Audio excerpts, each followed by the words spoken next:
আপনি বিজনেস করতে চাইলে বা আপনার এক্সিস্টিং বিজনেস বা কোম্পানি খুব বড় জায়গায় নিয়ে যেতে চাইলে এই ভিডিওটা অবশ্যই দেখুন। আবার ধরুন আপনি কোথাও জব করেন কিন্তু আপনি সাইড বাই সাইড একটা বিজনেস বিল্ড করতে চান, তাহলেও এই ভিডিওটা আপনাকে সম্পূর্ণ হেল্প করবে। আজকে আমরা বিজনেস শুরু করা থেকে বিজনেস রান করানো, product development, marketing, productivity, communication ইত্যাদি খুব ইম্পর্টেন্ট বিষয়গুলো সম্পর্কে কিছু অ্যাডভাইস জেনে নেব জেসন ফ্রেড এবং ডেভিড হ্যানসনের লেখা বই রিওয়ার্ক থেকে।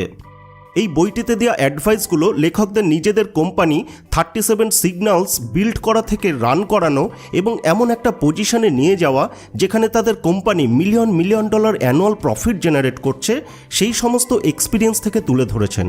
সুতরাং এই অ্যাডভাইসগুলো খুবই প্র্যাকটিক্যাল, যা অ্যাপ্লাই করে আপনার বিজনেসকেও মিলিয়ন ডলার প্রফিটের জায়গায় নিয়ে যেতে পারবেন। তাহলে চলুন শুরু করা যাক। So friends, welcome to motivation cube. আপনি এই চ্যানেলে নতুন হলে এরকমই ইউজফুল ভিডিও পেতে চ্যানেলটিকে সাবস্ক্রাইব করে পাশের বেল আইকনটিকে অবশ্যই ক্লিক করে দেবেন। আমি এই বইটির লেসনগুলো পয়েন্ট ওয়াইজ তুলে ধরছি। Lesson number 1, find core of your business, ready those and launch immediately. কোনো বিজনেস স্টার্ট করতে গেলে আমরা অনেক কিছু ভাবি, যেমন অনেক প্ল্যানিং করতে হবে, পারফেক্ট প্ল্যানিং ছাড়া বিজনেস চলবে না, প্রচুর টাকা কোত্থেকে পাবো, লোন কোত্থেকে পাবো, অনেক অ্যাডভার্টাইজমেন্ট করতে হবে, না হলে বিজনেস চলবে না, পারফেক্ট সময় আসুক তারপর শুরু করব, ইত্যাদি ইত্যাদি।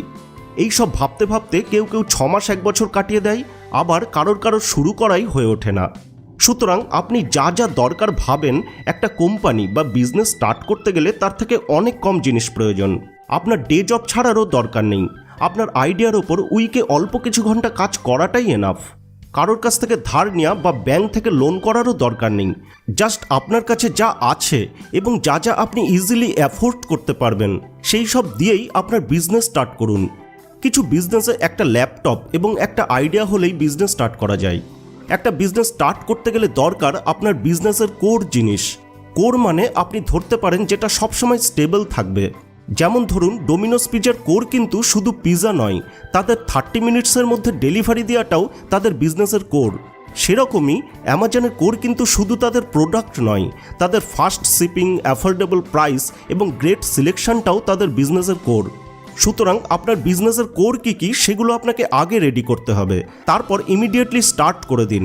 আর বিজনেসের অন্য দিকগুলো পুরোপুরি কমপ্লিট হওয়ার জন্য ওয়েট করবেন না, আপনি পরেও ওগুলো নিয়ে কাজ করতে পারবেন। Lesson number 2, make a stand and pick a fight. আপনার যদি শুধুমাত্র গোল থাকে কোনো কিছু সেল করা, তবে এটা বড় কোনো বিজনেস বিল্ড করবে না। একটা বিজনেস রান করাতে গেলে আপনার থাকতে হবে প্যাশন এবং কমিটমেন্ট। এই প্যাশন এবং কমিটমেন্ট থেকে নিজের একটা আলাদা স্ট্যান্ড বা জায়গা তৈরি করতে হবে, যার জন্য আপনি গর্বিত হবেন। যেমন চিকাগোতে ভিনিস সাব শপ স্যান্ডউইচ বিক্রি করে। তারা তাদের সেল বিকেলে বন্ধ করে দেয়, যেহেতু সকালের মতো বিকেলে ব্রেড টাটকা থাকে না।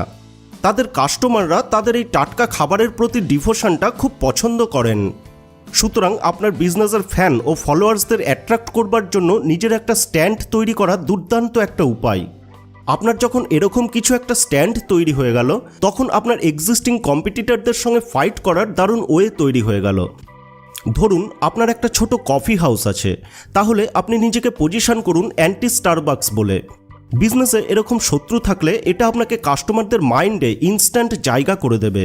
তবে একটা জিনিস খেয়াল রাখবেন, সবসময় ফোকাস করবেন আপনি কি করছেন তার ওপর, অন্যরা যা করছে তার ওপর নয়, না হলে আপনি কম্পিটিশনে পিছিয়ে থাকবেন। Lesson number 3, make your product inimitable. আপনার কোম্পানি যখন সফলভাবে রান করবে তখন অন্যরাও আপনার বিজনেসকে কপি করতে চেষ্টা করবে। সুতরাং আপনার বিজনেসে এমন কিছু ইউনিক জিনিস ইনজেক্ট করতে হবে যাতে অন্যরা কপি করতে না পারে। ফর এক্সাম্পল, জ্যাপাসের সিইও টনি সে তার কোম্পানির কাস্টমার সার্ভিসকে দারুণ জায়গায় রেখেছেন। তার জন্য অন্যান্য শু স্টোরগুলো তার কাস্টমার সার্ভিসকে নকল করতে পারে না, তাই কোনোরূপ কম্পিটিশনেও আসতে পারে না। আপনার বিজনেসের প্রোডাক্ট বা সার্ভিস এমন হবে যেন আপনি নিজে সেটা ইউজ করতে ভালোবাসেন। যেমন ট্র্যাক কোচ বিল বোয়ারম্যান তার টিমের জন্য আরও হালকা রানিং শু চাইছিলেন, তখন তিনি নিজেই বানিয়ে ফেললেন ঠিক এরকমই একজোড়া জুতো। হ্যাঁ, তৈরি হয়ে গেল ফেমাস কোম্পানি নাইকি। আপনার প্রোডাক্ট খুব সিম্পল এবং ইজি টু ইউজ করতে হবে, যাতে মানুষেরা এটা ইউজ করতে খুব ভালোবাসেন এবং তাদের বন্ধুদেরকেও এটা সম্পর্কে বলেন। সম্ভব হলে মানুষদের ফ্রি স্যাম্পেল বা ফ্রিতে স্বাদ নেওয়ার ব্যবস্থা করুন, যাতে তারা ইন ফিউচারে আপনার প্রোডাক্ট বেশি বেশি করে কিনতে আসে। যখন আপনার প্রোডাক্ট ইউনিকভাবে তৈরি করে ফেলেছেন এবং কাস্টমাররা আপনার প্রোডাক্ট নিতে আসছেন, তখন আপনি আপনার বিজনেসের অভিজ্ঞতা এবং নলেজ যেগুলো আপনি জানেন সেগুলো মানুষদের সঙ্গে শেয়ার করতে থাকুন। তবে এমন কিছু সিক্রেট শেয়ার করবেন না যাতে অন্যরা আপনার বিজনেসকে কপি করে নিতে পারে। আপনার বিজনেসের এক্সপিরিয়েন্স এবং স্পেশালাইজড নলেজ ওপেনলি শেয়ার করলে এটা আপনার বিজনেসকেই প্রমোট করবে। Lesson number 4, take advantages of being small but don't forget about profitability. Harvard এবং কেমব্রিজ ইউনিভার্সিটি খুব ফেমাস। তারা ইচ্ছা করলে ওয়ার্ল্ডের সব জায়গায় তাদের ক্যাম্পাস বিস্তৃত করতে পারত, কিন্তু সেটা তারা করেনি। তারা তাদের এই সাইজটাতেই কমফোর্টেবল। স্মল থাকার কিছু অ্যাডভান্টেজ আছে। আপনার কোম্পানি স্মল থাকা অবস্থায় আপনি আপনার বিজনেস নিয়ে এক্সপেরিমেন্ট করতে পারবেন। আপনার বিজনেসের যে সমস্ত দিক উইক আছে সেগুলো ডিফারেন্ট আইডিয়া ও প্রসেস দিয়ে এক্সপেরিমেন্ট করতে পারবেন। ছোট থাকা অবস্থায় আপনার স্মল টিম কাস্টমারদের সঙ্গে ডিরেক্টলি ইন্টারঅ্যাক্ট করতে পারবে এবং তাদের রিকোয়ারমেন্ট শুনতে পারবে ও ফিডব্যাক নিতে পারবে। যখন আপনার টিমের সবাই কাস্টমার স্যাটিসফ্যাকশন নিয়ে রেসপন্সিবল থাকবে, তখন আপনি খুব তাড়াতাড়ি কাস্টমারদের রেসপন্ড করতে পারবেন এবং তাদের প্রবলেম কুইকলি সলভ করতে পারবেন, যেটা এফেক্টিভ কাস্টমার সার্ভিসের জন্য খুব এসেন্সিয়াল। কিন্তু স্মল থাকা অবস্থাতে এটা ভুলে যাবেন না যে আপনি একটা বিজনেস রান করছেন। অনেক স্টার্টআপ তাদের ইনভেস্টরদের টাকা খরচ করে চলে প্রফিটেবিলিটির কথা কোনোরূপ চিন্তা না করেই। এই সব কোম্পানিরা অ্যাকচুয়াল বিজনেস করছে না, ধরা যেতে পারে তারা হবিবশত এটা করছে। যদি আপনি একটা সাকসেসফুল বিজনেস বিল্ড করতে চান, তবে আপনাকে প্রথম থেকেই প্রফিটেবিলিটির একটা ক্লিয়ার পাথ মাইন্ডে রাখতে হবে। Lesson number 5, don't follow marketing and communication policies of big company. Stay honest, personal and nimble. আপনার বিজনেসের কমিউনিকেশন অনেস্ট হতে হবে।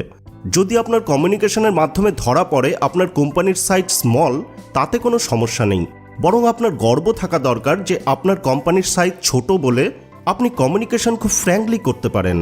কমিউনিকেশন ও মার্কেটিংয়ের ক্ষেত্রে কখনোই বড় কোম্পানির সমকক্ষ হওয়ার চেষ্টা করবেন না। অ্যাডভার্টাইজিং এবং মার্কেটিংটা খুবই এক্সপেন্সিভ ওয়ে কাস্টমার জেনারেট করবার ক্ষেত্রে। তার পরিবর্তে অডিয়েন্স বিল্ড করুন আপনার নলেজ ও ভ্যালুয়েবল ইনফরমেশন শেয়ার করে, যেগুলো অন্যদের জীবনে ভ্যালু অ্যাড করবে। এখান থেকে আপনি অন্যান্য মানুষদের অ্যাটেনশন গ্র্যাব করতে পারবেন কোনোরূপ খরচ না করেই। মনে রাখবেন, একটা ছোট অর্গানাইজেশনে মার্কেটিংটা সবার রেসপন্সিবিলিটি। প্রত্যেকটা phone call, email, blog post এবং সোশ্যাল মিডিয়া আপডেট আপনার হয়ে মার্কেটিং করছে এবং কাস্টমারদের সঙ্গে আপনার ডিপ বন্ড তৈরি করছে। কমিউনিকেশনের ক্ষেত্রে বড় কোম্পানির মতো কাস্টমারদের সঙ্গে জার্গন ল্যাঙ্গুয়েজ ইউজ করবেন না। Always be straightforward and frank. Lesson number 6, don't over plan, take quick and flexible decisions. Small company হিসেবে আপনার যে অ্যাডভান্টেজ আছে তা হলো কুইক ডিসিশন নেওয়ার ক্ষমতা। বড় কোম্পানির ক্ষেত্রে এটা সবসময় পসিবল নয়। বিজনেসের কোনো কিছু নিয়ে প্রচুর প্ল্যান করবার দরকার নেই বা পারফেক্ট সলিউশন খোঁজার দরকার নেই। জাস্ট ভালো একটা সলিউশন খুব দ্রুত খুঁজে বার করুন আর এগিয়ে যান। প্ল্যানিং, এস্টিমেশন ইত্যাদি বেসিক্যালি আন্দাজের ওপর ভিত্তি করে হয়ে থাকে।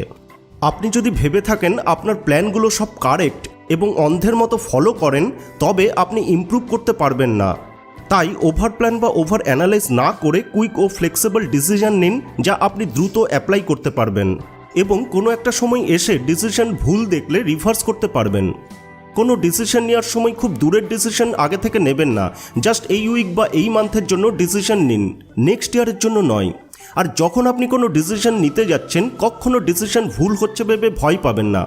যে কোনো ডিসিশনের বিজনেসে খারাপ এফেক্ট পড়ার চান্স সর্বদা থাকবেই, কিন্তু যখন এটা ঘটবে তখন আপনি এটা ডিল করুন। কিন্তু কোনো ডিসিশন নিতে ও অ্যাপ্লাই করতে প্রচুর টাইম নেবেন না, তাহলে আপনার বিজনেসের প্রগ্রেস বাধাপ্রাপ্ত হবে। Lesson number 7, productivity comes from focused work rather than long hours.